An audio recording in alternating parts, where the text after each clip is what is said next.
ये आकाशवाणी है। प्रस्तुत है सुर्खियों में। इसके अंतर्गत आज सुनिए विशेष चर्चा देश की ट्रेन वंदे भारत एक्सप्रेस।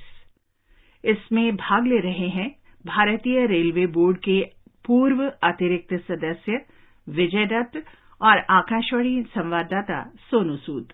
प्रधानमंत्री नरेंद्र मोदी ने कल मकर संक्रांति के अवसर पर तेलंगाना और आंध्र प्रदेश के विविधतापूर्ण संस्कृति वाले इलाकों को जोड़ने वाली वंदे भारत एक्सप्रेस को हरी झंडी दिखाकर रवाना किया। उन्होंने कहा कि वंदे भारत एक्सप्रेस नए भारत की क्षमता और प्रतिबद्धता का प्रतीक है। विजय जी, आप हमें बता सकते हैं कि वंदे भारत एक्सप्रेस भारतीय रेल और भारतीय आर्थिक तंत्र के लिए क्यों एक अहम उपलब्धि मानी जा रही है? धन्यवाद सोनू जी।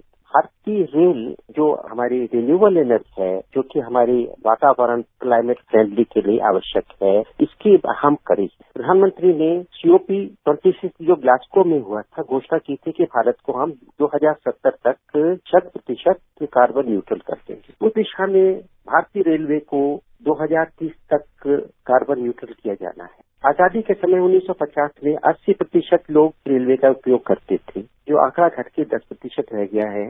पैसेंजर के लिए 27% रह गया फ्रेट के लिए। लेकिन जो एमिशन है, जो कि वातावरण को प्रदूषित करते हैं, जिसको हम ग्रीन हाउस गैसेस कहते हैं, 95% रोड सेक्टर से है और रेलवे से कभी 2% होते थे। लेकिन अब हमारे जब से पूर्णतः 100% विद्युतीकरण हो गया है, लगाना रह गया है। तो जो चुनौती विश्व के सामने, भारत विश्व में अग्रणी है, G20 का अध्यक्ष है, कि किस तरह से हम जो ट्रांसपोर्ट के है माल में और पैसेंजर में, उसको रेलवे की ओर लेते जाए। इस दिशा में 3 प्रकार के जैसे होते हैं। तो नॉर्मल गाड़ी होती है, पैसेंजर गाड़ी कहते हैं। एक एक्सप्रेस गाड़ी होती है।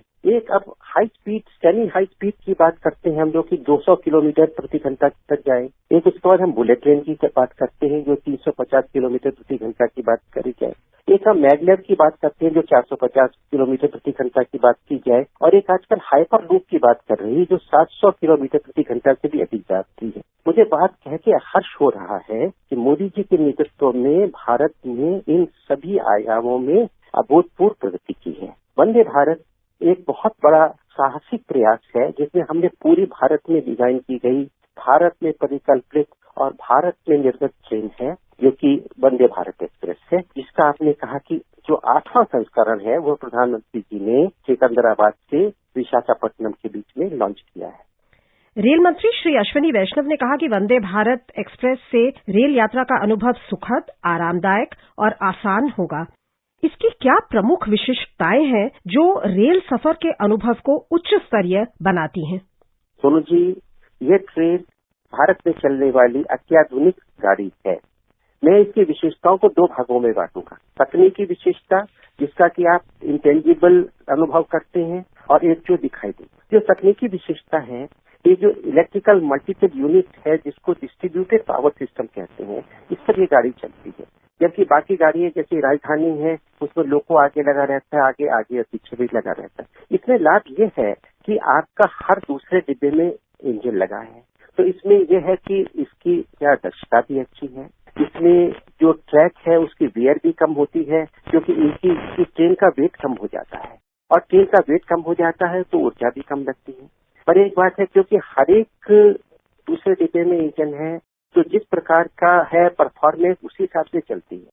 अब अगर मान लीजिए बड़ी गाड़ी में अगर 24 डिब्बे लगा दें या 16 डिब्बे लगा दें, तो थोड़ा सा अंतर हो जाएगा। लेकिन इस गाड़ी में अगर आप 16 डिब्बे लगाएं, 24 डिब्बे लगाएं या 18 डिब्बे लगाएं, 8 डिब्बे लगाएं, परफॉर्मेंस वही रहेगी। और एक चीज और है, नॉर्मल गाड़ी में लोकोमोटिव में यात्री नहीं बैठ सकते, लेकिन इसमें सारे उपकरण नीचे लगे हैं। तो जो सामने का डिब्बा है, जिसमें थोड़ी सी देर में ड्राइवर साहब बैठते हैं, उससे भी लोग बैठते हैं, तो जो स्पेस का यूटिलाइजेशन है बहुत बढ़ जाता है, बहुत अधिक लोग यात्रा कर सकते हैं। इसके अलावा अब जो परोक्ष जो दिखाई देने वाली है, आप एग्जीक्यूटिव क्लास में सीट को 180 डिग्री घुमा सकते हैं। आप विंडो की तरफ सीट खड़ी कर सकते हैं, आपको देखना है। इसके अलावा टॉयलेट अच्छे हैं, बायो वैक्यूम टेक्नोलॉजी पे टॉयलेट्स हैं। और इसके अलावा झटका इसमें नहीं आता है, क्योंकि इसके कपलर अच्छे डिजाइन के हैं। और भी बहुत सारी विशेषताएं हैं, जैसे सीसीटीवी है। सीसीटीवी का अलग संस्करण है।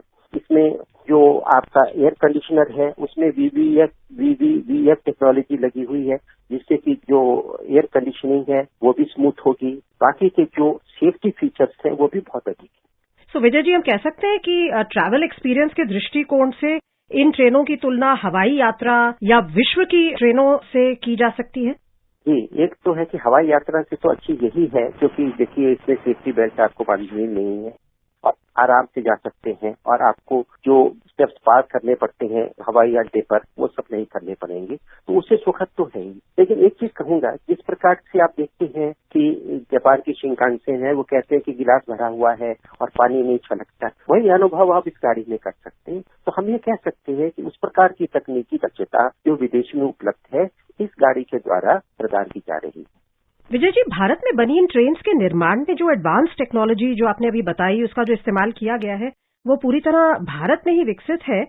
आत्मनिर्भर भारत पहल में इसे एक महत्वपूर्ण कड़ी और न्यू इंडिया की क्षमता और कमिटमेंट का एक प्रतीक माना जा सकता है।